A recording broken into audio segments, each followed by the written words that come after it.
आपका एक बंधन, एक समस्या, एक बकवास जो आपके आसपास के लोग झेलते हैं, उनमें से एक चीज खत्म होनी चाहिए। आप सब कुछ एक साथ नहीं छोड़ सकते, कम से कम एक छोड़ें। क्या आप ऐसा करेंगे? क्योंकि रूपांतरण के बिना खोखला अध्यात्म, आध्यात्म की बात करना, आध्यात्मिक होने का दिखावा बेकार है।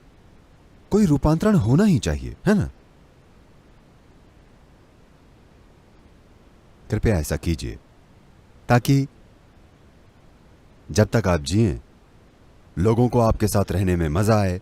जब आप मरें तो उन्हें आपकी कमी महसूस हो। आपको जीवन ऐसे जीना चाहिए।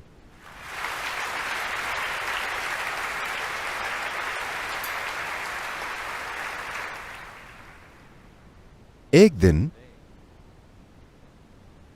शंकरन पिल्लई की बीवी was particularly incensed. नाराज थी, तो उसने सूप बनाया और उसमें 5 चम्मच भर के अलग से मिर्च डाल दी और आकर उसे परोसा। वो बहुत गर्म था, जबरदस्त गर्म, और वो देखना चाहती थी कि क्या होता है। वो अपने हाथ मलने लगी, मगर वो अखबार पढ़ रहा था। वो बोली, सूप तैयार है, सूप तैयार है, सूप तैयार है। वो करते हुए अब भी अखबार पढ़ रहा था।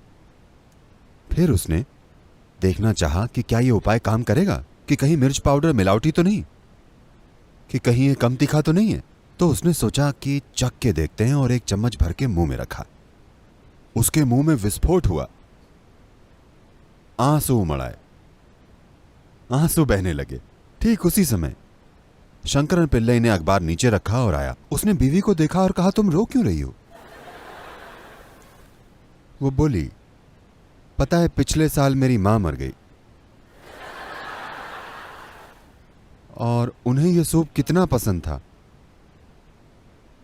मैंने जब यह सूप बाउल देखा तो मुझे मां की याद आ गई और आंसू आ गए। अच्छा ऐसा है, कोई बात नहीं, क्या कर सकते हैं, हम सब कभी ना कभी अपने माँ बाप को खो देते हैं, कोई बात नहीं। और शंकरन पिल्लई सूप के साथ फिर अखबार में घुस गया और अखबार पढ़ते हुए उसने मुंह में सूप रखा। वो डायनामाइट की तरह फटा, क्योंकि उसने पूरा चम्मच पिया था। उसकी आंखों में आंसू आ गए। फिर वो आई और बोली, अरे तुम भी मेरी मां को लेकर भावुक हो गए?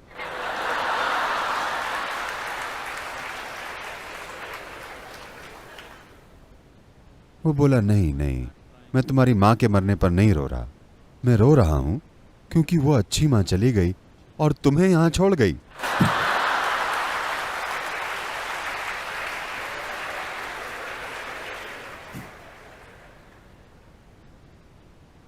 ये जीने का तरीका नहीं है। जब आप जिएं तो लोग आपकी मौजूदगी से खुश हों, जब आप मरें तो वह आपको याद करें। अगर इसका उल्टा होता है तो इसका मतलब है कि हम गलत तरीके से जी रहे हैं, है ना?